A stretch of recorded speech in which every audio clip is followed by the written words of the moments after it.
নমস্কাৰ ছাৰ। নমস্কাৰ। আজি আমি আপোনাৰ গৃহলৈ আহি সাদৰ সম্ভাষণ জনাইছোঁ। কাব্যিক অভিনন্দন গ্ৰহণ কৰিব। সদৌ অসম কবি সন্মিলনৰ মেঘদূত শীৰ্ষক এখনি কাব্য আলোচনী ডিজিটেলি প্ৰকাশ কৰাৰ সিদ্ধান্ত ইতিমধ্যে গ্ৰহণ হ'ল আৰু প্ৰস্তাৱিত সংখ্যা আৰু দুটা সংখ্যা ইতিমধ্যে হৈ গৈছে। এতিয়া তৃতীয় সংখ্যাটি প্ৰকাশ হ'ব। তাৰ বাবে মই এজন সহযোগী সম্পাদক হিচাপে মেঘদূতৰ তৰফৰ পৰা আপোনাক কাব্যিক অভিনন্দন জনাইছোঁ। আৰু আপোনাক প্ৰথমেই মই সুধিব বিচাৰিম, আপোনাৰ এই কাব্যযাত্ৰাত আপুনি যে অসমৰ এজন প্ৰখ্যাত কবি হিচাপে বাণীমহী কবি হিচাপে প্ৰতিষ্ঠা লাভ কৰিলে, এই কবিতাৰ যি যাত্ৰা, এই যাত্ৰাত আপোনাৰ প্ৰথম খোজটো ক'ৰ পৰা আৰম্ভ হৈছিলে? নমস্কাৰ। মই কবিতাৰ পৃথিৱীত ক'বলৈ গ'লে খোজ দিয়াৰ কথাটো যে আপুনি প্ৰশ্ন কৰিলে, এইটো ক'বলৈ গ'লে ইচ্ছাকৃতভাৱে বুলিও নহয়, কিন্তু সৰুকালৰ পৰা মই গান, কাৰ্বি ভাষাত লিখা কবিতাবিলাক পঢ়ি ভাল পাইছিলোঁ। ইয়াত মোৰ প্ৰথম শিক্ষা প্ৰাইমেৰী শিক্ষা গ্ৰহণ কৰাৰ জেগা হৈছে পাঞ্জলি পালামিটি এল পি স্কুল মই পঢ়িছিলোঁ। তেতিয়াৰ সময়ত মই কাৰ্বি ভাষাই ক'ব পাৰোঁ, অসমীয়া ক'ব নোৱাৰোঁ। কিন্তু তৃতীয় শ্ৰেণী পাছ কৰাৰ পাছত মেৰক গভৰ্ণমেণ্ট স্কুলত মোৰ নামভৰ্তি হ'ল ক্লাছ 4ত। তেতিয়া ক্লাছ 4 এম ই স্কুল আৰম্ভ হয়, ক্লাছ 4, ক্লাছ 5, ক্লাছ 6। তেতিয়া তাতে আমাৰ প্ৰধান শিক্ষক ঘনকান্ত বৰা ছাৰ, তেখেত খুব ষ্ট্ৰিক্ট ডিচিপ্লিনৰ মানুহ আছিলে। সেইটো মোৰ ক্ষেত্ৰত মোক তেখেতে কিয় ভাল পালে ক'ব নোৱাৰোঁ, তেখেতে খুব মোক ভাল পাইছিলে। ভাল পোৱাৰ পিছতে মই গাঁৱৰ পৰা যাওঁ আৰু ৰাতিপুৱা 4 বাজি উঠি পেলাই হাল বাবলৈ যাওঁ পথাৰত। তাত 9 বাজিৰ শেষ কৰি তাৰ পৰা পথাৰৰ পৰা আহি গা পা ধুই ভাত অলপমান খাই স্কুললৈ যাওঁ। স্কুল গৈ পাওঁতে সদায় 10 মিনিট 5 মিনিট এনেকৈ দেৰি হৈ যায়। এনেকুৱা ছাৰে সদায় মোক দেখা পায় নেকি, এদিন মোক মাতিলে তেখেতৰ চেম্বাৰত। তুমি সদায় মই লক্ষ্য কৰিছোঁ তুমি 5 মিনিট 10 মিনিট সদায় দেৰি হৈ থাকে, কি হৈছে? তেতিয়া মই ক'লোঁ, ছাৰ মইতো ৰাতিপুৱা হাল বাব লাগে, সেইকাৰণে অলপ দেৰি হয়। সেইকাৰণে তুমি এটা কাম কৰা, মঙলবাৰ দিনাখনৰ তোমাৰ দেউতা বজাৰত আহে নাহে? আহে ছাৰ। গ'লে বোলে তেতিয়াহ'লে তোমাৰ দেউতাক মোক লগ কৰিবলৈ কোৱা। ঘৰত গৈ পেলাই ক'লোঁ, দেউতাক ক'লোঁ বোলে ছাৰে আপোনাক মাতিছে। তেতিয়া তেখেত মানে চৰকাৰী নিয়মৰ পৰা আছিল, কিবা কাম আছে নেকি বুলি পেলাই আহিলে আৰু আহি পেলাই লগ কৰিলে। ছাৰক লগ কৰিলে।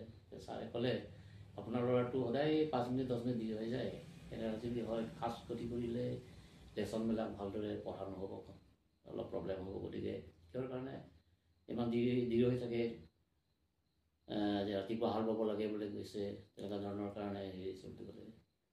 তেতিয়া বোলে ছাৰে ক'লে, এটা কাম কৰিব আপুনি যদি মানে মই হেৰি এটা কথা কওঁ, কওক।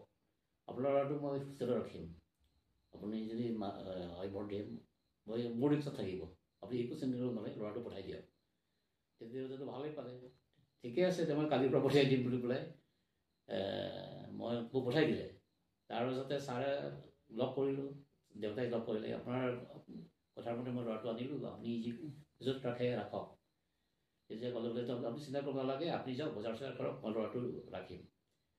তাৰপিছতে হোষ্টেলত ৰুমৰো অকলে থাকিবলৈ দিছে, বাকীবিলাকো লগ কৰিবলৈ দিয়া নাই, থাকিবলৈ দিয়া নাই। তাতে থাকিলোঁ। থকাৰ পাছতে ৰাতি 7-8 বজাৰ পৰা আহি পেলাই একদম 12 বাজি 10 বাজিলৈকে বেৰাণ্ডাত বহি থাকে। বোলে ধৰ ছাৰ তুমি পঢ়া দেই, মই আছোঁ বাহিৰত। এনেকুৱা কৰি পেলাই এনেকুৱা নিজৰ দেউতাৰ নিচিনা, দেউতাৰ পৰা ইমান মানে হেৰি লৈছিলে মোৰ। সেইমতে আৰম্ভ কৰিলোঁ, তাতে অসমীয়া ক'বলৈ শিকিলোঁ। হয় ছাৰ। তাৰ পাছৰ পৰা এই অসমীয়া লিখা মেলা কৰা মোৰ সেইটা মেমৰি খুব ষ্ট্ৰং আছিলে। ঘৰত পঢ়িব নালাগে, তাতে চব মুখস্থ হৈ যায়। কবিতাবিলাক এতিয়াও মোৰ মনত আছে। সত্তৰজন হাজৰিকাৰ লিখা কবিতাবিলাক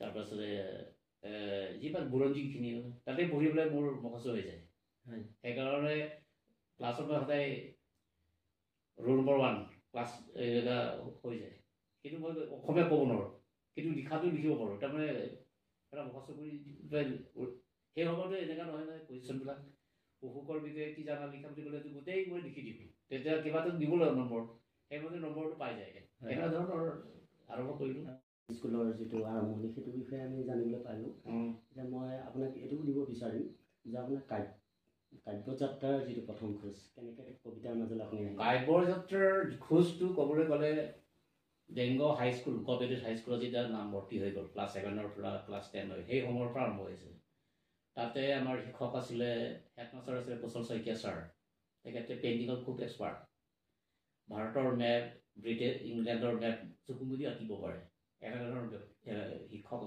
হেৰি আছিলে তাৰপাছত কুতুবুদ্দিন আহমেদ বুলি এক অসমীয়া বিভাগৰ ডিব্ৰু কলেজত আছিলে নহয় আমাৰ এই ডেংগ কপিটেড হাইস্কুলত তাত আছিলে কুতুব আহমেদ ছাৰ অসমীয়া শিকাই আমাক পঢ়ায় তেতিয়াৰ পৰা আমাক খুব উৎসাহ দিয়ে অসমীয়া ভাষাত তেখেতে কাৰ্বি সাধুবিলাক জানিব বিচাৰে কিন্তু কাৰ্বিটো তেখেতে বুজি নাপায় আমাক কয় তোমালোকৰ কাৰ্বি সাধুবিলাক অসমীয়াত লিখাচোন লিখি পেলাই দিয়াচোন মোকো মই অলপ পঢ়োঁ এনেকুৱা কৰি পেলাই আমাক লিখিবলৈ দিয়ে মোৰ লগতে আৰু বনসিং তেৰাং বুলি আছে আমি লিখিবলৈ যত্ন কৰোঁ অসমীয়া সেই তেতিয়াৰ পৰা মোৰ আৰম্ভ হৈ গ'ল তাৰপিছত যেতিয়া 1970 চনত ধিঙত যেতিয়া অসম সাহিত্য সভা হৈ গ'ল তেখেতে আমাক লৈ গ'ল অসম সাহিত্য সভা কেনেকুৱা হয় তোমালোকক দেখুৱাম বুলি পেলাই কুতুবুদ্দিন ছাৰ লৈ গ'ল ট্ৰাক কোঅপাৰেটিভৰ ট্ৰাক লৈ পেলাই তেওঁলোকে নিজে ছাৰে পঢ়াইছে কিন্তু গাড়ীটো এই কোঅপাৰেটিভৰ পৰা খুজি পেলাই লৈ গ'ল তাতে গৈ পেলাই হেৰি কৰিলোঁ সেই তেতিয়াৰ পৰা মোৰ এই লিখা মেলাৰ ফালে ঢাকি আহি গ'ল সেই তেতিয়াতেই মই কিছুমান নীৰৱ বুলি এটা কবিতা লিখিছিলোঁ নীৰৱ সদায় নিজম সদায় নীৰৱ এনেকুৱা ধৰণৰ এটা সেই কবিতাটো মই এই ডিফুত এটা মেগাজিন ওলাইছিলে তাত প্ৰকাশ হৈছিলে প্ৰকাশ হোৱাৰ পাছতে সেইটো হেৰাই গ'ল বস্তুটো সেই সময়তে ৰেকৰ্ড কিমান নাথাকেতো সেইটো হেৰাই গ'ল সেই নীৰৱ কবিতাটোৰ পৰা আৰম্ভ কৰিলোঁ তেতিয়া সেইটো নাইকিয়া হৈ গ'ল এতিয়া বিচাৰি পাছতে পাইছিলোঁ আকৌ নাইকিয়া হৈ গ'ল হেৰাই গ'ল তাৰপিছত এনেকুৱা কৰি থাকি মানে এই কিবা সাধুবিলাক লিখোঁ আৰু এই AC competition all Karbi Anglong district নে কিবা ধৰণৰ ফৰেষ্ট ডিপাৰ্টমেণ্টৰ কৰিছিলে বহুত মানে পাৰ্টিচিপেট কৰিবলৈ জইন কৰিবলৈ ক'লে তুমি গৈ পেলাই লিখা তাৰপিছত মই নিলিখোঁ বুলি ভাবিছিলোঁ যি পাৰা তুমি লিখা বোলে মই এটা এই এচি কম্পিটিশ্যন জইন কৰিলোঁ জইন কৰি পেলাই সেই প্ৰথম লাইনটো বিভিন্ন জীৱ জন্তুৰ আৱাসভূমি এই ধৰণীখনি বুলি এনেকুৱা ধৰণৰ আৰম্ভ কৰিছিলোঁ মই সেই তেতিয়া সেই সময়ত কি হৈ গ'ল সেই কম্পিটিশ্যনত মই কাৰ্বি আংলং ফৰেষ্ট ডিপাৰ্টমেণ্টত অৰ্গেনাইজ কৰিছিলে জানে মোক দ্বিতীয় ছেকেণ্ড প্ৰাইজ মোৰ নাম ওলাই গ'ল তেতিয়াৰ পৰা গোটেই ভাৱে ছাৰৰ আগ্ৰহটো বেছি হৈ গ'ল তুমি কিবা কিবি কবিতাবিলাক লিখিবলৈ যত্ন কৰা এনেকৈ কৰোঁতে সেই তেতিয়াৰ পৰা কবিতা অসমীয়া কবিতা আৰম্ভ কৰিলোঁ তাৰপিছত কাৰ্বি কবিতাবিলাক দুই এটা লিখি পেলাই এই মেগাজিনত দিওঁ লোকেল ছবিবিলাক হয় এতিয়া আপোনাৰ সেই উৎসাহটো সৰুকালতে আপুনি পাইছে সেইটো কথা জানি আজি আমি সুখী হৈছোঁ এতিয়া এটা কথা আপোনাৰ পৰা জানিব বিচাৰিম ছাৰ আপোনাৰ সৰুকালতে লৰালতে আপোনাৰ নাম আছিলে কাংগুৰা আৰু এই কাংগুৰাৰ পৰা আপুনি হ'লগৈ পদ্মশ্ৰী ধনেশ্বৰ ইন্দি গতিকে এই কাংগুৰাৰ পৰা পদ্মশ্ৰী ধনেশ্বৰ ইন্দি হোৱালৈকে আপোনাৰ এই দীঘলীয়া বৰ্ণিল যাত্ৰাৰ বিষয়ে চমুকৈ অকণমান ক'ব নেকি মোৰ নাম ঘৰৰ পতাৰ নামটো কাংগুৰা মানে আমাৰ কাৰ্বি সমাজৰ এনেকুৱা এটা নিয়ম আছে মই মানে সেই আপোনাৰ মোৰ দেউতাৰ পুনৰ্জন্ম লোৱা বুলি কয় সেই মোৰ জন্ম হৈছে সেইটো নামাকৰণ কৰা হয় মোৰ সুনামটো হৈছে চাতৰ ইংটি বুলি ক'লে মাকে মানে নিজৰ চকুৰ সুৰৰ নামটো ক'বলৈ তাত পায় বা ক'ব নাপায় ক'ব নাপায় বুলি আমাৰ সমাজত এইটো সেইকাৰণে কামগুৰাটো হৈছে চৰকাৰী কামগুৰা ল'ৰাৰ কাৰণে কামগুৰা সেই কামগুৰা নামটো মাকে দিলে সেই মতে গাঁৱত সেইটোৱে চলিছে কামগুৰা শব্দৰ অৰ্থটো গাঁওবোৰক বুজায় গাঁওগুৰা বুজায় আমাৰ মানুহবিলাক গটো ক বুলি কয় সেইকাৰণে কামগুৰা বুলি কৈছে গাঁওগুৰা হ'ব লাগে যাৰ নামত তেওঁ জন্ম লৈছে বুলি এটা ধাৰণা হয় তেখেতৰে নাম দিয়ে এইটো কথা এটা ভাল লাগিল তাৰ পাছতে নামটো এনেকুৱা হৈ গ'ল তেতিয়া 1961 চনত আমাৰ গাঁৱত LP স্কুল স্থাপন হৈ গ'ল আমাৰ গাঁও পাঞ্জলি পালামিতি গাঁও ওচৰৰ গাঁৱতে এখন প্ৰাইমেৰী স্কুলৰ গঠন হ'ল বিল্ডিং মানে ৰাইজে নদীলৈ মনটো সাজিছে গভ স্কুল আছিলে গভ LP স্কুল এতিয়া হেডমাষ্টাৰ আছিলে মণ্ডল সিং টিমু তাৰ পাছতে আমাৰ এছিষ্টেণ্ট টিচাৰ আছিলে বিক্ৰুত তেৰাং বুলি তেতিয়া মণ্ডল সিং টিমু যেতিয়া ট্ৰান্সফাৰ হৈ গ'ল তাৰ পৰা তাৰ পাছতে ধনেশ্বৰ মহন্ত বুলি হেডমাষ্টাৰ হিচাপত কাউন্সিলে এপইণ্টমেণ্ট দিলে তাৰপিছত তাত জইন কৰিলে জইন কৰা তেখেতৰ তেতিয়াতো ভাড়া ঘৰ বা তেনেকৈ নাই তেতিয়া মাষ্টৰ ক'ত থাকিব তেখেতটো ভাগ দূৰৰ পৰা আহিছে নগৰৰ পৰা আহিছে তেতিয়া এনেকুৱা আছিলে এতিয়া থাকিবতো লাগিব তেতিয়া ৰাইজে ক'লে বোলে স্বৰ্গদেৱৰ ঘৰতে থাকক স্বৰ্গদেৱে এইটো ব্যৱস্থা কৰিব লাগিব সেইকাৰণে তেখেতক আমাৰ ঘৰতে থাকিবলৈ দিলে বেলেগ এটা ৰুম দি পেলাই ঘৰ বেলেগ এটা আছিলে খালী তাতে থাকিবলৈ দিলে তাতে নিজেই তেখেতে ৰন্ধা বঢ়া কৰে তাৰপাছতে মোক আকৌ মই তেতিয়া স্কুল যোৱা নাই তেতিয়া তেনেকুৱা বাহিৰে বাহিৰে আছোঁ আৰু তেতিয়া দেউতাক কয় আপোনাৰ ল'ৰাটো কিয় স্কুল নাযায় নেকি নপচাই নেকি নাই এইটো মই এইটো জুম ফিল্ড নহয় পাহাৰত তাতে মই গৈ বহি থাকোঁ স্কুল যাব স্কুলৰ পৰা মানে স্কুল যোৱাৰ আগ্ৰহটো আপোনাৰ তেতিয়া আহাই নাছিল মানে মই জনাও নাছিল যে স্কুললৈ যাব বিচৰা নাছিলোঁ হয় এনেকুৱা তেনেকৈ লুকাই ফুৰিছিলোঁ কিন্তু আপোনাৰ সৌভাগ্য যে আপোনাৰ চোতালত আহি শিক্ষাগুৰু আছিলে বা এজন শিক্ষাগুৰু আপুনি নিজৰ ঘৰতে সান্নিধ্য লাভ কৰিছিলে একেবাৰে সৰুতে সেইটো আপোনাৰ কাৰণে সৌভাগ্য হয় তেতিয়া মানে মোক মাতিলে আৰু আপোনাৰ ল'ৰাটো সোনকালে স্কুল ৰেগুলাৰ পঠাই দিয়ক নহ'লে ল'ৰাটো নষ্ট হৈ যাব কথা পাতিলে নেকি তাৰপিছত মা দেউতাও সেইটো কথা ইম্পৰ্টেঞ্চটো দিছে তাৰমানে পতাবিলাক ৰেভিনিউ ডিপাৰ্টমেণ্টৰ পুলিং অফিচৰ পৰা গাঁৱৰ পতাবিলাক আমাৰ স্বৰ্গদেৱৰ ঘৰত জাপ এটা 100, 200, 500 যিমান আছে এৰিয়া কিষাণৰ পতাবিলাক তাত দি দিয়ে সেই বিলোৱাৰ দায়িত্বটো গাঁওবুঢ়াক দিয়ে কিন্তু গাঁওবুঢ়া নিজে পঢ়িব নোৱাৰে নামবিলাক পঢ়িব নোৱাৰে সেইকাৰণে বিলোৱাবৰ কাৰণে নামটো পঢ়িব লাগিব ন তেতিয়া বাহিৰৰ পৰা মানুহ মাতিবলগীয়া হয় মাতিলে আকৌ বটল এটা দিব লাগে মান এটা দিব লাগে আমাৰ কাৰ্বি নিয়ম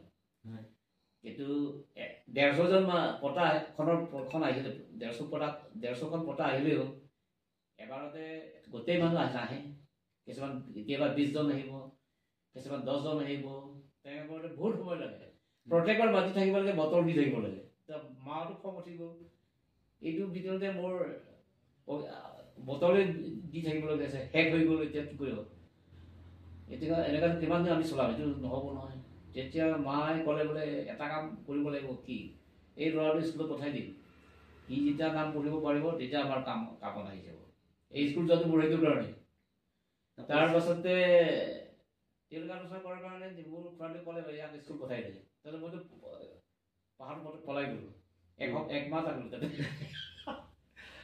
তাৰপাছত এই পূজা মোৰ খুৰাদেউ দেউতাক ক'লে তাক লৈ আহ মোৰ কিবা বস্তু চলাই পেলাই গৈ ক'লে কিবা এই লং পেণ্ট এই বোলে পেণ্ট হাফ পেণ্ট কিবা নতুন পূজাৰ কাৰণে কিনি দিব গুচি মোৰ লগত বজাৰ পাহাৰত আপোনালোকৰ কোনোবা ঘৰুৱা মানুহ আছিলে তাত থাকে নহয় আমাৰ এৰা কাটা মেলা বিয়াত গৈছে তাতে খেতি কৰিছে জোৰ খেতি কৰিছে তাতে চাংঘৰ ধুনীয়া আছিলে তাতে থাকিব তাৰপিছত আপোনাৰ যেতিয়া স্কুলত আপোনাৰ নাম ধনেশ্বৰ হ'ল এই ধনেশ্বৰ নামটো কোনে দিলে আপোনাৰ ধনেশ্বৰটো এনেকুৱা হৈ গ'ল যেতিয়া ধনেশ্বৰ মহন্ত ছাৰ যেতিয়া 2 বছৰ হেৰিৰ পাছত তেখেতৰ ট্ৰেন্সফাৰ অৰ্ডাৰ আহি গ'ল ট্ৰেন্সফাৰ অৰ্ডাৰ হোৱাৰ কাৰণে দেউতাৰ লগত খুব ভাল মোৰ দেউতাৰ নাম মহৰিংটি আমাৰ ধনেশ্বৰ মহন্তৰ লগত আবেলি সদায় একেলগে বহে, য'ত গ'লেও লগত যায়, বজাৰৰো একেলগে যায়। আৰু তেখেতে ভাবিছে যে ছাৰ থকাৰ কাৰণে মোৰ ল'ৰাটো স্কুল গৈ আছে, নহ'লেতো এনেকুৱাতো ভাবিলে কিজানি। গতিকে ক'লে আপুনি যাব নালাগে, আৰু 1-2 বছৰমান, 1 বছৰ এই ল'ৰা মোৰ ল'ৰাটো পাছ নকৰালৈকে আপুনি যাব নোৱাৰিব। লাগাতে মই জয়সিংপুৰৰ ওচৰত গৈ পেলাই, তেতিয়াতো EM নে চেয়াৰমেন এটা আছিলে, তাত গৈ পেলাই মই কাউন্সিলৰ আপোনাৰ অৰ্ডাৰটো কেঞ্চেল কৰা নাই দিম। কিন্তু ঘৰ যাব লাগিব, ঘৰত মানুহ নাই কিজানি এনেকুৱা। তেতিয়া ক'লে বোলে গাঁওবুঢ়া চিন্তা কৰিব নালাগে, আপুনি মোক ভাল পায় নাই? তেতিয়াহ'লে এটা কাম কৰিব, আপুনি সদায় মোক পাব, সেই ব্যৱস্থা মই কৰি থৈ যাম। কেনেকৈ আপুনি চিন্তা কৰিব নালাগে, মই ব্যৱস্থা কৰি থৈ যাম নহয়। মইতো এতিয়া তাত জইন কৰিব লাগিব, নহ'লে মোৰ চাকৰি নাইকিয়া হৈ যাব। কেনেকুৱা বুলি ক'লে। তেখেতে ক'লে বোলে মই আজি গৈ পেলাই আপোনাৰ ল'ৰাটোৰ নাম কাম কৰাৰ ঠাইত মই ধনেশ্বৰ কৰি দিলোঁ। ধনেশ্বৰ বুলি কোৱাৰ লগে আপুনি সদায় ধনেশ্বৰ নামটো আপুনি ওচৰতে পাব, আপুনি সন্মুখতে পাব। গতিকে আজিৰ পৰা আপোনাৰ ল'ৰাটো ধনেশ্বৰ ইংতি হ'ব। মোৰ নামে মাত্ৰ মহন্তটো মই ৰাখিম, ধনেশ্বৰটো মই আপোনাৰ ল'ৰাক দি থৈ যাম। তেতিয়া দেউতাই বোলে আপুনি যদি সেইটো কৈছে হ'ব বুলি ক'লে, সেই তেতিয়াৰ পৰা সেই লাষ্ট দিনাখন ৰেজিষ্টাৰত ধনেশ্বৰ নামটো বোলে কাম কৰাৰ নামটো কাটি পেলাই ধনেশ্বৰ ইংতি কৰি থৈ গ'ল। সেই তেতিয়াৰ পৰা মোৰ নামটো ধনেশ্বৰ হৈ গ'ল। আৰু ধনেশ্বৰ হোৱাৰ কাৰণে মাটো বিৰাট মানে ভাল লগা নাই, উচ্চাৰণ কৰিব নোৱাৰে। ধনেশ্বৰ কাম কৰাটো সহজ কৰিব পাৰে, সপস্য আছেতো। ইমান টান নাম দিছে, কিবা লংচিং হাৰচিং দিব লাগিছে কৈছিলে আৰু ধেমালি কৰিছিলে। ঠিক আছে ছাৰ। তাৰপিছত কথা আমি যথেষ্ট গম পালোঁ। তাৰপিছতে আপোনাৰ যেতিয়া কলেজীয়া শিক্ষা হ'ল, ক'ত কেনেদৰে পঢ়ি পেলাই আপুনি পৰৱৰ্তী সময়ত যে পদ্মশ্ৰীৰ দৰে এটা সন্মান লাভ কৰিলে, এই কথাখিনি অকণমান কওকচোন। মই বাহিৰত গৈ পেলাই পঢ়া নাই, মই অসমীয়া মিডিয়ামৰ পৰা অহাটো।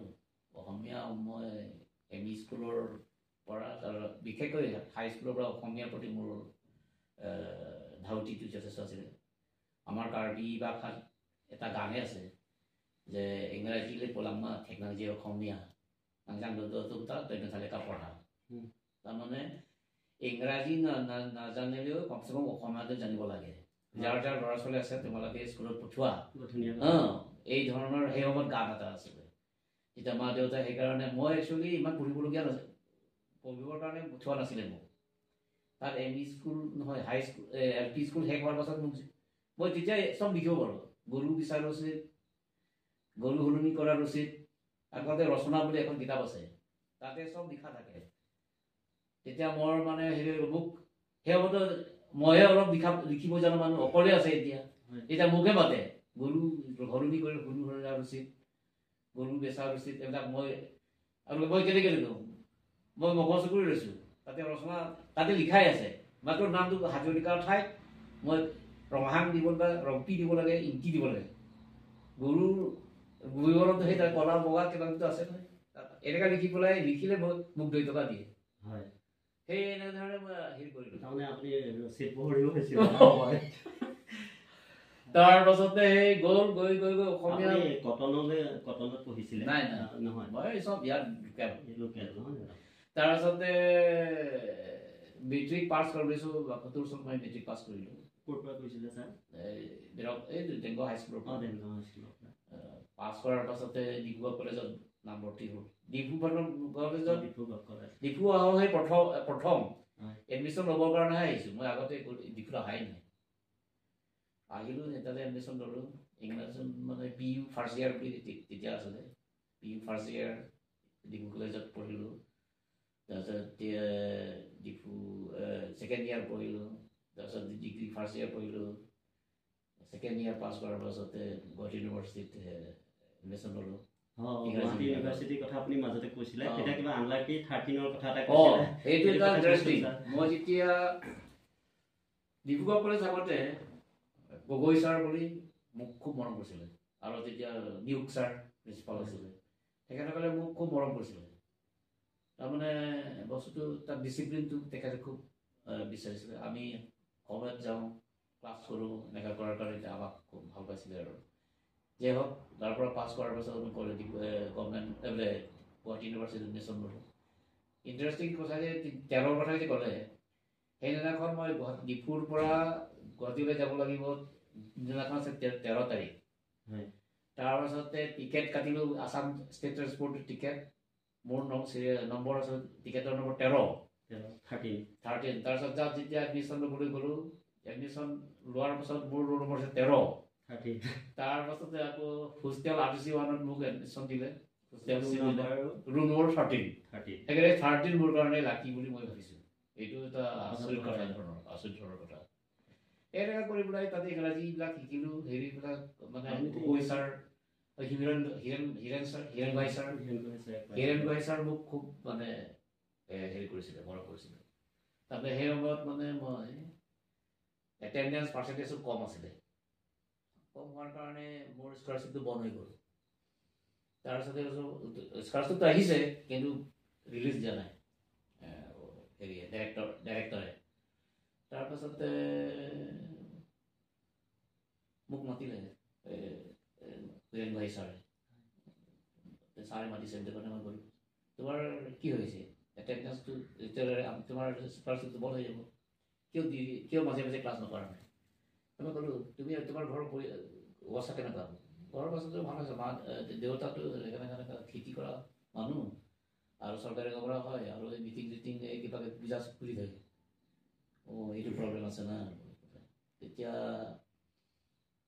তোমাৰ পাৰ্চেণ্টেজটো কম আছে এতিয়া তাক বুলি হেড ডিপাৰ্টমেণ্টৰ পৰা কিবা এখন না তেতিয়া মই ৰিলিজ কৰিম বুলি ক'লে এতিয়া সেইটো কাৰণে মই হোমেন হিৰেণ গোহাঁই ছাৰক লগ এবাৰ কৰিলোঁ ক'লে এনেকুৱা নেকি মোক সুধিলে কিয় পাৰ্চেণ্টেজ কম হৈছে ছাৰ মই একদম মানে মাহেকত 7 দিন মই কাৰ্বি ছেকশ্যনত এই যে অল ইণ্ডিয়া ৰেডিঅ'ত নিউজ ৰিডাৰ হিচাপে কাম কৰিব লাগে নহ'লে ঘৰৰ পৰা পইচা নাহে একদিন কৰিলে 475 পায় সপ্তাহত মাহেকত 7 দিন দিয়ে সেই টকা দি মই গুৱাহাটী ইউনিভাৰ্চিটি পঢ়াৰ ফিজ এইবিলাক মই দি ব্যৱহাৰ কৰিছিলোঁ এনেকুৱা কৰিবৰ কাৰণে মই এনেকুৱা হৈ গৈছোঁ আৰু তেতিয়া তেখেতে ধুনীয়াকৈ লিখি দি পেলাই হেৰি ডাইৰেক্টৰ নেকি তেখেতৰ তাত পঠাই দিলে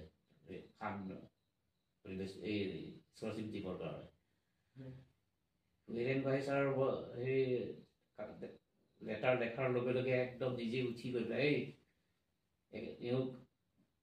এই ল'ৰাটোক পুৰা চব দি দিয়া মই 2000 কিমান আছিলে সেই সময়ত 2001 কিমান আছিলে বহুত সেই সময়ত যথেষ্ট আছিলে কিতাপৰ দাম 1.5 টকা 2 টকা এনেকুৱা সেইকাৰণে সেইমতে মই ইউনিভাৰ্চিটি শেষ কৰি দিলোঁ পাছ কৰি অহাৰ পাছতে আকৌ APSC মই 2বাৰ পাইছিলোঁ 1980 মই দিছিলোঁ APSC একদম উইদাউট প্ৰিপাৰেশ্যন তথাপি মই পাছ কৰিছোঁ এতিয়া এছিষ্টেণ্ট এমপ্লয়মেণ্ট অফিচাৰ মোক দিছিলে এছিষ্টেণ্ট এমপ্লয়মেণ্ট অফিচাৰ সেইটো জইন নকৰিলোঁ কাৰ্বি আংলং ছাহিত্য সাহিত্য পৰিষদত কেনেকৈ আহিলে সেইকাৰণে মই কৈছোঁ এইটো জইন নকৰিলোঁ আকৌ মই MA ফাইনেল দিবৰ কাৰণে সেইটো জইন নকৰিলোঁ আচলতে MA ফাইনেল পাছ কৰাৰ পিছতে ইয়াতে কাউন্সিলত মোক স্পেচিয়েল অফিচাৰ এপইণ্টমেণ্ট দিলে তাৰপিছত 1985ত আকৌ মই ACS 2 পালোঁ ACS 2 এক্সিকিউটিভ ষ্টেট এপইণ্টমেণ্ট হৈছিলোঁ তেতিয়া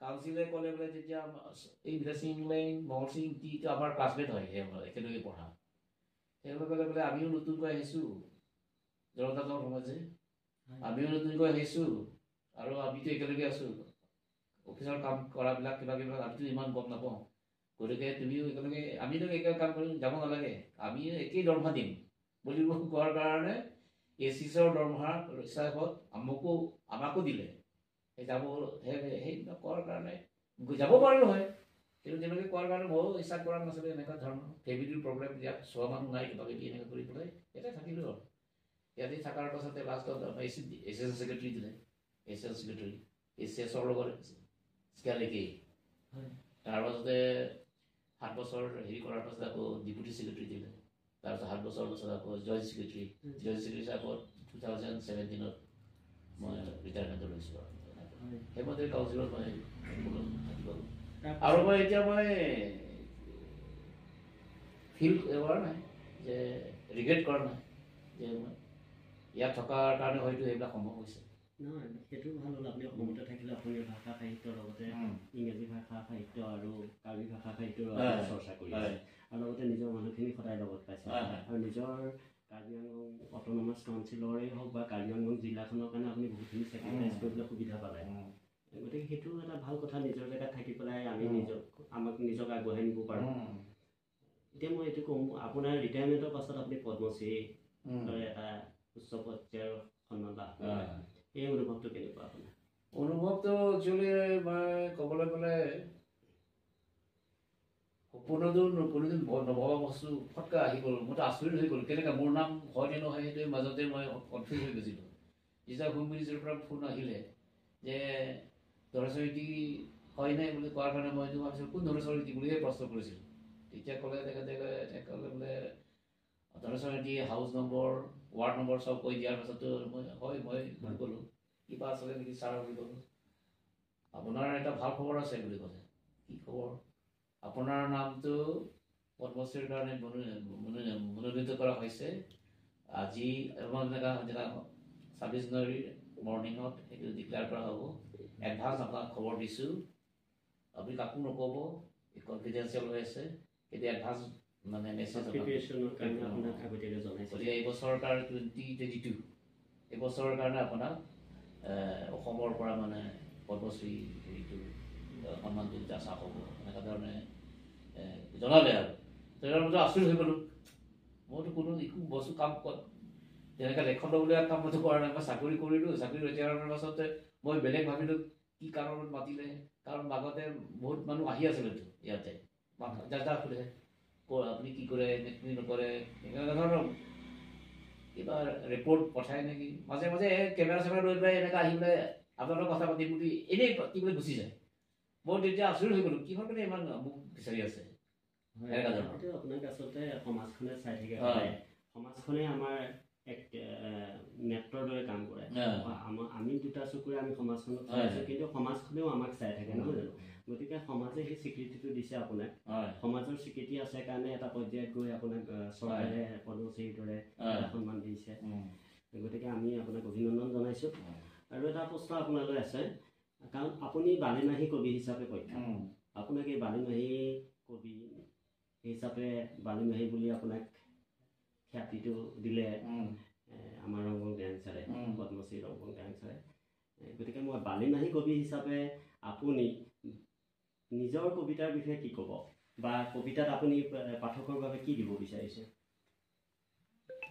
বালিমাহী কবিতা পুথিখনৰ কথাটো মই এনেকুৱা ধৰণে ক'ব বিচাৰিছোঁ।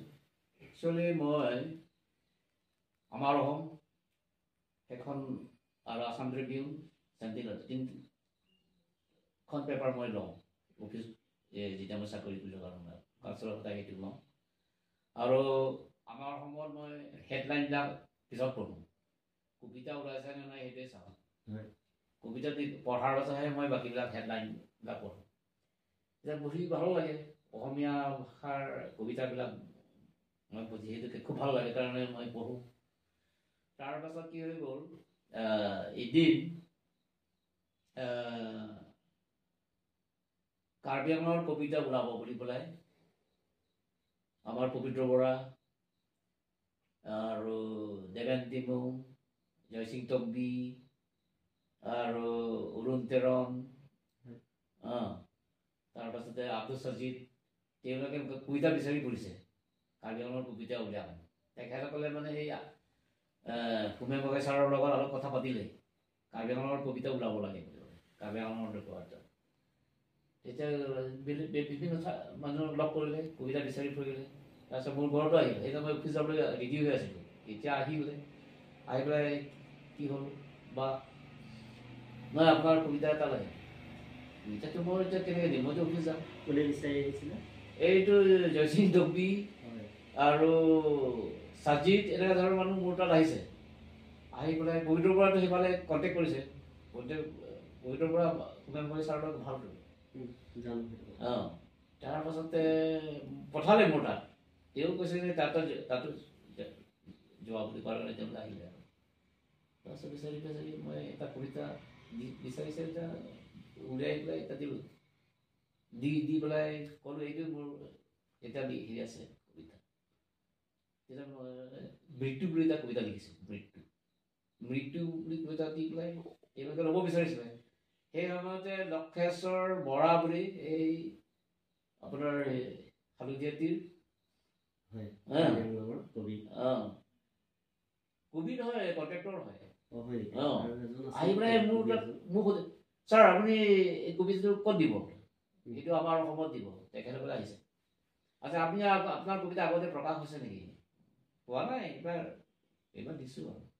আপুনি এইটো কবিতা নিদিব কিয়?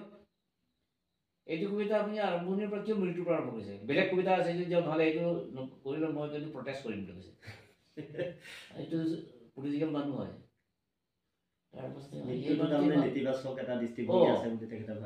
তেতিয়া মানে মই কি ইমান জোৰ কৰি গৈছে?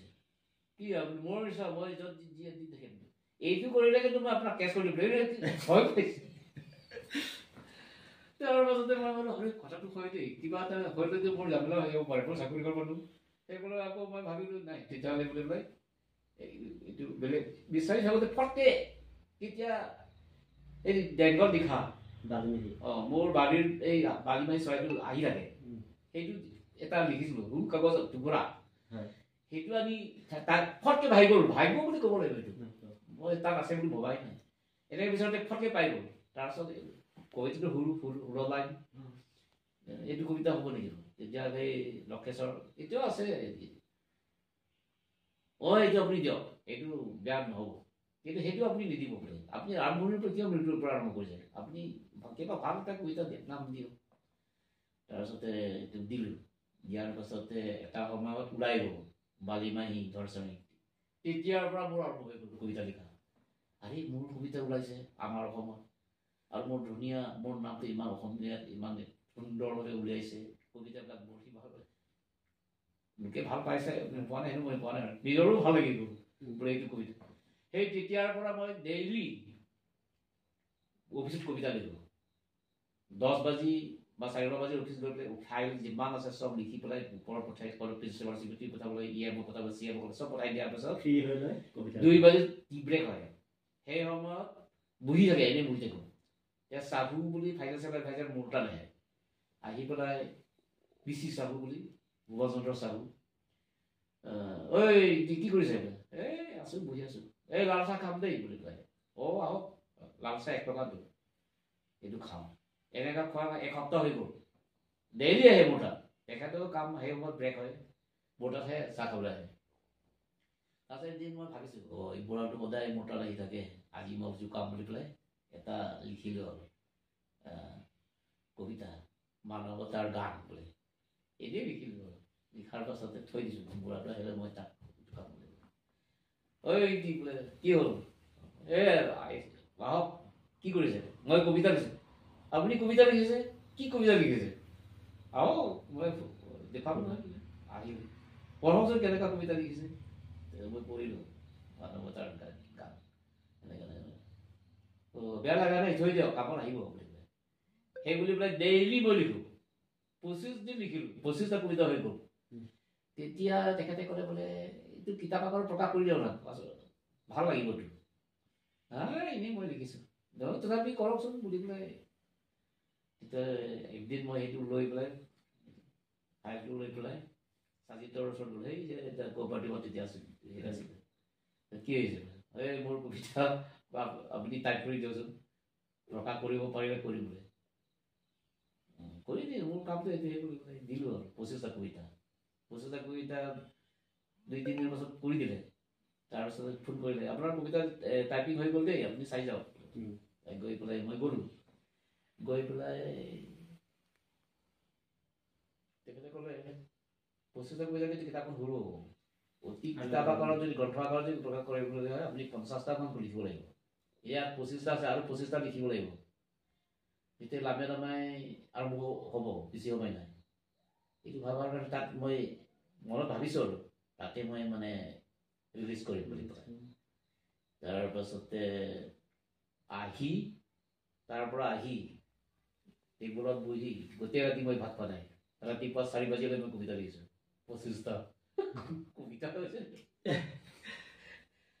25টা কমপ্লিট কৰি দিলোঁ 25টা কমপ্লিট কৰাৰ পিছত নেক্সট অফিচ যাওঁতে আকৌ তাত গ'লো সঞ্জিতৰ তাত সঞ্জিত কি আছে কবিতা দিছোঁ দেই কি কবিতা না আপুনি কৈছে কালি 50টা হ'ব লাগে 50টা আকৌ আমি দিছোঁ কেতিয়া লিখা হ'ব নাই জয়ন্তী লিখাটো কি কবিতা হ'ব নাই আপুনি এই মাছে ক'ব লাগে আপুনি টাইপ কৰি দিয়ক প্ৰিণ্ট কৰাটো পইচাটো ময়ে দিম আপুনি চিন্তা কৰিব নালাগে কৰি দিলে কৰি দিয়াৰ পিছত সেই মুঠতে কবি হিচাপে যিহেতু কবিতা লিখি আপুনি এটা এনকাৰেজমেণ্ট পালে বা আমাৰ এখন হেৰিয়াত আপোনাৰ ওলালে হোমেন বৰগোহাঁই আমাৰ অসমৰ কাৰণে কৰিছিলে তাৰপিছত আপোনাৰ মনত মানে এনেকুৱা ধৰণৰ এটা এনকাৰেজমেণ্ট আপুনি পালে ৰাতিটোৰ ভিতৰতে মুঠতে কিতাপ এখন উলিওৱাৰ আপোনাৰ তাৰণাই আপোনাক একদম বালিবাহী কবি হিচাপে প্ৰতিষ্ঠা লাভ কৰালে হয় এনেকুৱা ধৰণৰ আপুনি প্ৰতিষ্ঠা লাভ কৰিছে বুলি মই নকওঁ কিন্তু কবিতাৰ প্ৰতি মোৰ এটা টান মানে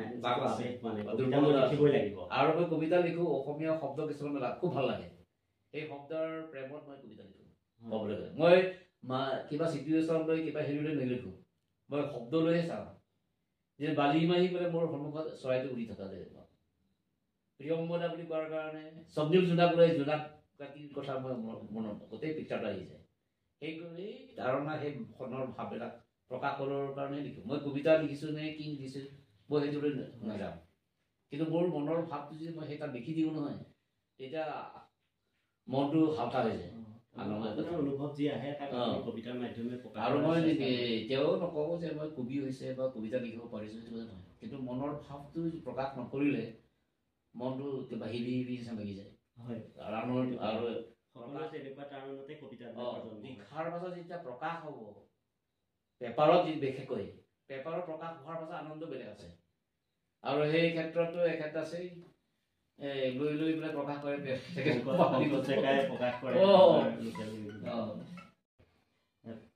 কবিসকলক সকলোৱে প্ৰেমৰ বাহক বুলি কয় প্ৰেম সম্পৰ্কে আপোনাৰ ধাৰণা কি প্ৰেমৰ বাহক বুলি কয় প্ৰেমটো চবৰে থাকিব লাগে মানৱতাৰ কাৰণেও প্ৰেম লাগে আৰু প্ৰেম সকলো সময়তে প্ৰয়োজনীয় সেই প্ৰেম অবিহনে মানুহৰ জীৱনটো অসাৰ বুলি মই ভাবোঁ গতিকে প্ৰেম সকলো খাওঁতে শুওঁতে বওঁতেও প্ৰেমৰ প্ৰয়োজন ফেমিলি ল'ৰা ছোৱালীৰ লগতো প্ৰেম ইজনে সিজনক ভাল পোৱাৰ কথাটো মানুহৰ কথা প্ৰকৃতিৰ প্ৰেম আৰু মানৱতাৰ কাৰণে এইটো প্ৰেমটো খুব জৰুৰী দৰকাৰী বস্তু বুলি ভাবোঁ ছাৰ অসমীয়া কাৰ্বি আৰু ইংৰাজী আপুনি তিনিটা ভাষাতে সাহিত্য চৰ্চা কৰিছে এতিয়া মই আপোনাক সুধিব বিচাৰিম আপুনি এই তিনিটা ভাষাৰ ভিতৰত আটাইতকৈ কোনটো ভাষাত কবিতা বা সাহিত্য ৰচনা কৰি বেছি সুখী হয় তিনিটা ভাষাত মই কবিতা লিখোঁ বা কিতাপ আকাৰত বা গ্ৰন্থ আকাৰত লিখোঁ কিন্তু খুব সুখী বুলি ক'বলৈ গ'লে মোৰ মাতৃভাষাটো কাৰ্বিটো আছেই কিন্তু অসমীয়া ভাষা লিখি মই ভাল লাগে কবিতা পঢ়িও ভাল লাগে লিখিও ভাল লাগে গতিকে প্ৰায়ৰিটি হিচাপতে মই অসমীয়াটোকে মই ক'ব বিচাৰোঁ ইংৰাজী লিখিছোঁ আমাৰ কাৰ্বি সমাজৰ কলা সংস্কৃতি ৰাইজে অনা কাৰ্বি বা অন্য প্ৰদেশৰ মানুহেও যাতে গম পাওক সেইটো কাৰণে মই লিখিছিলোঁ কিন্তু খুব সুন্দৰভাৱে বা যেনেকুৱা নহ'লেও অসমীয়া ভাষাটো যিহেতু আমাৰ জাতীয় ভাষা সেই জাতীয় ভাষাটো অসমীয়া ভাষা দি লিখা কবিতা হওক বা গদ্যই হওক বা চুটি গল্পই হওক অসমীয়া ভাষাত লিখা গ্ৰন্থ পঢ়ি ভাল লাগে আৰু উপভোগ কৰিব পাৰোঁ যিহেতু আপুনি অসমীয়া মাধ্যমৰ পৰাই পঢ়ি ডাঙৰ হৈছে গতিকে এই ভাষাটোৰ শব্দ সম্ভাৰৰ লগত আপোনাৰ সৰুৰ পৰাই আজন্ম কালৰ পৰাই চিনাকিৰ দৰে আপুনি কবি হিচাপে এজন সকলোৰে প্ৰিয় ব্যক্তি হয় কিন্তু আপোনাৰ কাৰণে আপোনাৰ জীৱনৰ উৎসাহ যোগোৱা বা প্ৰভাৱ পেলোৱা ব্যক্তিৰ কথা যদি আপোনাক সোধা যায় আপুনি কাৰ কথা ক'ব কবিতা পঢ়াৰ ক্ষেত্ৰত মোৰ বিশেষকৈ অসমীয়া সাহিত্যৰ অতুলচন্দ্ৰ হাজৰিকা আৰু বিহগুৰি ৰঘুনাথ চৌধুৰীৰ কবিতা পঢ়ি ভাল আছিল তেতিয়া এইটো ভাল লাগে অনুপ্ৰেৰণা দিয়া মোক লগতে হীৰেণ ভট্টাচাৰ্যৰ আধুনিক কবিতাবিলাক পঢ়ি ভাল লাগে গতিকে তেখেতলোকৰ কবিতা পঢ়ি পেলাই আপুনি উৎসাহিত হৈছে এনে আপোনাৰ জীৱনত অন্যান্য দিশতো আপোনাক বিশেষভাৱে প্ৰভাৱ পেলোৱা ব্যক্তিৰ কথা সুধিলে আপুনি কাৰ কথা ক'ব বিশেষভাৱে প্ৰভাৱ বিস্তাৰ কৰা ব্যক্তি হৈছে আমাৰ অতিকৈ মৰমৰ অসম সাহিত্য সভাৰ দুবাৰকৈ অসম সাহিত্য সভাৰ সভাপতি হোৱা পদ্মশ্ৰী ৰমকজান ছাৰৰ কথা মই ক'ব বিচাৰোঁ। কাৰণ ৰণমূলি হাঁহিৰ কথা যেতিয়া আমি বাহিৰত বা সাহিত্য চৰ্চাৰ কাৰণে কওঁ লগ পাওঁ, তেতিয়াও আমাকে সুধে বোলে ৰংমূলি হাঁহিৰ গাঁৱৰ পৰা দেশৰ পৰা আহিছে, এনেকুৱা ধৰণৰ ব্যৱহাৰ মই দেখিবলৈ পাইছোঁ। আৰু তেখেতক কাৰ্বি আংলঙৰ মানুহে যিমান সন্মান কৰে, অসমৰ বিভিন্ন প্ৰান্তৰ মানুহসকল তেখেতক বেছি সন্মান কৰে বুলি মই ভাবোঁ। কাৰণ যেতিয়া মই ডিব্ৰুগড়ৰ পৰা গুৱাহাটীলৈ ডিব্ৰুগড়লৈ আহি আছিলোঁ, তেতিয়া এজন বৃদ্ধ শিক্ষক, অসমীয়া শিক্ষক তালুকদাৰ বুলি মানুহজনে তেখেতৰ সেৱা কৰিছিলে। গতিকে সেই কথাটো এতিয়া আমি এতিয়াই অনুভৱ কৰিছোঁ যে আমি যিমানখিনি সন্মান যাচিব লাগিছিলে আমি যাচিব পৰা নাই। গতিকে সেই জ্ঞানটো, সেই মূল্যটো, বোধটো আমাৰ থকাটো অতি প্ৰয়োজন বুলি ভাবোঁ। হয়, আপোনাৰ পত্নীৰ প্ৰভাৱ কেনেকুৱা বা অৱদান কেনেকুৱা, আপোনাৰ ঘৰুৱা পৰিৱেশৰ বিষয়ে অলপ ক'ব। হয়, পত্নীৰ অৱদান যথেষ্ট আছে। পত্নী মোৰ পৰিবাৰৰ সহায় সহযোগ নথকাহেঁতেন মই কবিতা এটা লিখিব নোৱাৰিলোহেঁতেন। কাৰণ লিখাৰ সময়ত তেওঁ মানে কোনো ধৰণৰ তেনেকুৱা অসুবিধা দিয়া নাই। সময়ত ৰাতিপুৱা লাল চাহ একাপ আনি দিয়ে, কবিতা মই লাল চাহ খাই খাই কবিতা লিখি ভাল পাওঁ আৰু সেইটো খুজিবই নালাগে। যেতিয়া মই লিখা টেবুলত বহি থাকোঁ, তেতিয়া তেওঁ মানে বনাই আনি পেলাই দিয়ে কবিতা লিখি, আৰু এটা কবিতা লিখিবলৈ মন যায়। বাইদেউৰ অনুপ্ৰেৰণা বা সহায় সহযোগিতাৰ কথা জানি আমি ভাল পালোঁ। আৰু আপোনাৰ পৰিয়ালত কোন ক'ত আছে? মোৰ পৰিয়ালৰ মোৰ 3টা ল'ৰা আৰু এজনী ছোৱালী আছে। ডাঙৰ ল'ৰাটোৰ নাম আছে লংবিনী ইংতি, দ্বিতীয়টোৰ নাম হৈছে ৰণ ইংতি, তৃতীয় ল'ৰাটোৰ নাম হৈছে বিনং ইংতি, আৰু মোৰ আটাইতকৈ সৰু ছোৱালী চবচে তেওঁৰ নাম আছে চাখি ইংতিপি। আৰু মই আৰু মোৰ পৰিবাৰৰ নাম আছে অম্ফুতৰপি।